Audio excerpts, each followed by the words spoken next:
ఏమైనా ఇన్ఫర్మేషన్ ఉందా మీకు ఢిల్లీ నుంచి? ఏమండి ఈ ఎలక్షన్ ఎప్పుడు మా వెంకయ్యనాయుడు గారు ఒక మాట చెప్తా ఉండేవారు సార్. ఎలక్షన్ జరిగినంతసేపు మన ప్రత్యర్థులుగా ఉండాలి, ఎలక్షన్ అయిపోయాక ప్రజల కోసం మనం పని చేస్తూ ఉండాలి, వాళ్ళ ఆకాంక్షలు ఏవైతే తదనుగుణంగా మనం నడుస్తూ ఉండాలండి.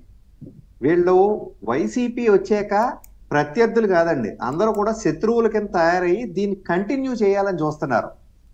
ఎందుకు కంటిన్యూ చేయాలని చూస్తున్నారటండి, వీళ్ళకి ఓడిపోతున్నాం అనేది ఇంచుమించుగా అర్థమైంది. ఇంచుమించుగా కాదండి, గట్టిగానే అర్థమైంది.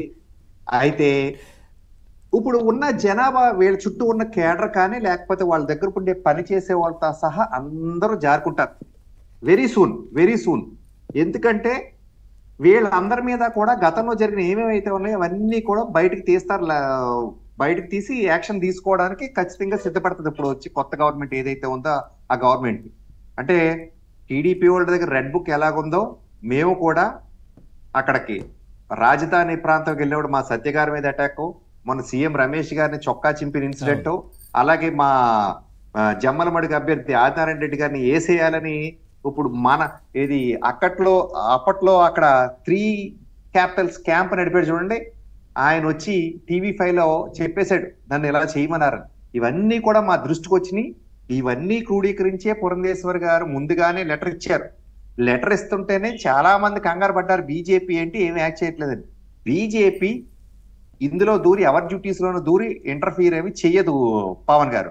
అయితే పని ఇక్కడ తప్పులు ఏమైతే జరుగుతున్నాయో మా పార్టీ తరఫున అట్లాగే రామ్ కుమార్ గారు ఒక వర్షన్ అయితే బయట వినిపిస్తోంది. చాలా మంది మాట్లాడుకుంటున్నారు బీజేపీ ఎందుకు కూటమికి అని మాట్లాడిన వాళ్ళకి ఇప్పుడు జరుగుతున్నటువంటి గొడవలు చాలా తక్కువ, బీజేపీ ఉండడం వల్లనే తక్కువ గొడవలు జరుగుతూ ఉన్నాయి, లేదంటే ఈయన ఇంకా చాలా మందిని వేసేసే వాళ్ళు అనే కామెంట్స్ అయితే వినిపిస్తా ఉన్నాయి. అంటే నిష్పక్షపాతంగా క్లియర్ గా ఎన్నికలు జరుగుతూ ఉన్నాయి, చెదురుమదురు అంటే ఇట్లాంటి జరుగుతున్న పెద్ద గొడవలే ఇవి కూడా ఇంకా ఎక్కువ అయ్యేవి లేకపోతే అనే కామెంట్స్ అయితే చాలా మంది రాస్తా ఉన్నారు. దానికోసం నేను కొంత వర్షన్ అంతా ఎక్స్ప్లెయిన్ చేస్తున్నానండి. ఆ తర్వాత కూటమిలో ఉన్న 3 నాయకులు వెళ్ళి ముగ్గురు పై ఇక్కడ ఏపీలో కానీ ఢిల్లీలో కూడా కంప్లైంట్ ఇచ్చారండి. ఈ విధంగా చేస్తారని ఏదో జ్యోతిష్యం చెప్పినట్టు చెప్తే ఈవేళ జరిగే అన్ని కూడా ఆ విధంగా చేస్తున్నారు. అందుకనే మేము ప్రోయాక్టివ్ గా రియాక్ట్ అయితే ఇంతవరకు వచ్చింది విషయం.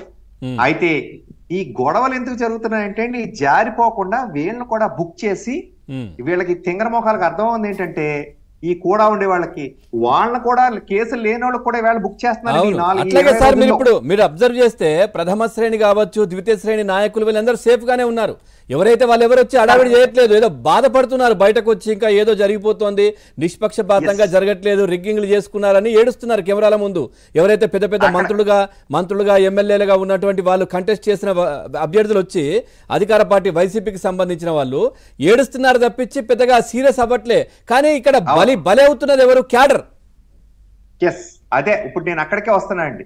వీళ్ళందరికీ ఏంటంటే కేసులు బుక్ అయినాయి అనుకోండి, రేపు కేసుల్లో పోలీస్ స్టేషన్కో లేకపోతే కోర్టులకో ఏమైనా తిరగాల్సి వస్తే వీళ్ళకి జత కావాలి కాబట్టి వీళ్ళు ఉండరని వీళ్ళని కూడా చేస్తున్నారు. వీళ్ళే రేపు బుక్ అయ్యేవాళ్ళు. ఈ తింగరముఖాలు అందరూ కూడా ఆలోచించాల్సింది ఏంటంటే, నిన్న అఖిలప్రియ గారి ఇంటికాడ బయట ఒక గార్డును గుద్దేశాడు. అతను ఏమైనా అఖిలప్రియ గారి ఇంట్లో మనిషి, అతను కూడా ఒక ఎంప్లాయీ, ఏమన్నా అక్కడ పని చేసుకునే అతనే. ఈ కార్ డ్రైవ్ చేసినంత కూడా ఒక ఎంప్లాయీ అయి ఉంటాడు కదండి. వీళ్ళిద్దరికి పగా ప్రతీకారాలు ఏముంటాయి? అటుపక్క ఒక పార్టీ, ఇటుపక్క ఒక పార్టీ.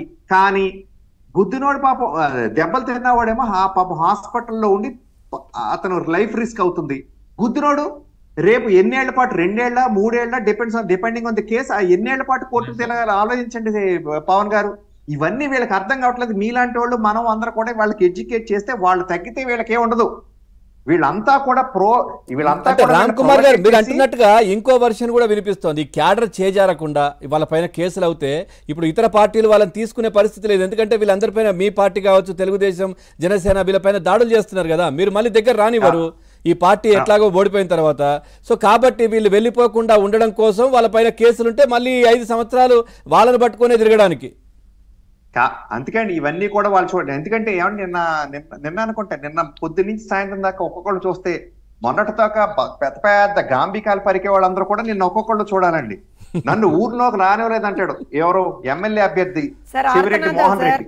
సార్ ఆర్తనాదాలు సార్ రామ్ నేను- సార్ ఆర్తనాదాలు ఆర్తనాదాలు అవి. ఆర్ధనాదాలు అరుపులు వాళ్ళ గోళాలు పిండాలు కానండి.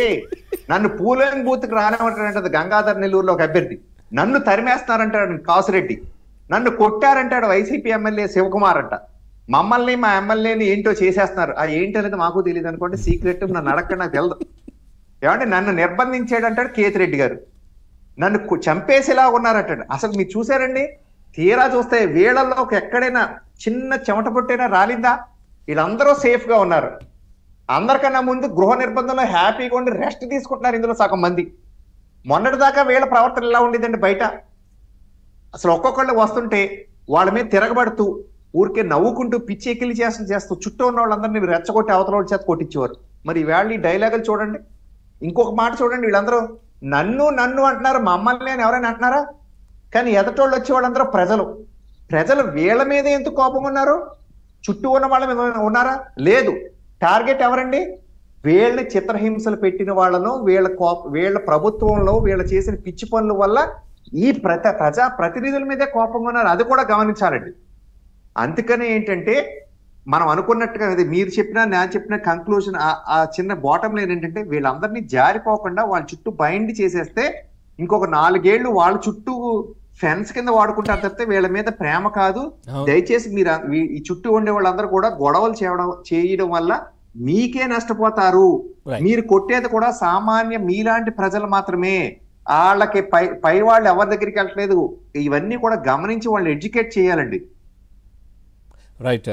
సుబ్బారావు గారు, సార్ ఇదంతా దీనికి బాధ్యత ఎవరంటారు? అంటే మీ దృష్టిలో ఏముంది? అంటే సిఎస్ గారేనా? ఎందుకంటే మనం ఇందాక మీరు మాట్లాడినట్టుగా 14,000 కోట్లు హడావిడిగా పంచే ప్రయత్నం దగ్గర నుంచి వాలంటీర్లను పక్కన పెట్టేసి ఆ తర్వాత ఏదైతే సిఎస్ అంటే కేంద్ర ఎన్నికల సంఘమే చెప్పింది, ఎక్కడ ఏ పార్టీ కూడా కంప్లైంట్ చేసింది లేదు. ఏది పెన్షన్లకు సంబంధించి ఇవన్నీ హడావిడిగా యాక్టివ్గా చేశారు.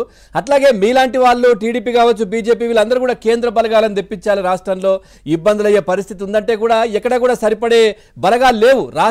రాష్ట్రంలో ఉన్నటువంటి ఈ పోలీసు యంత్రాంగాన్నే వాడిన పరిస్థితి.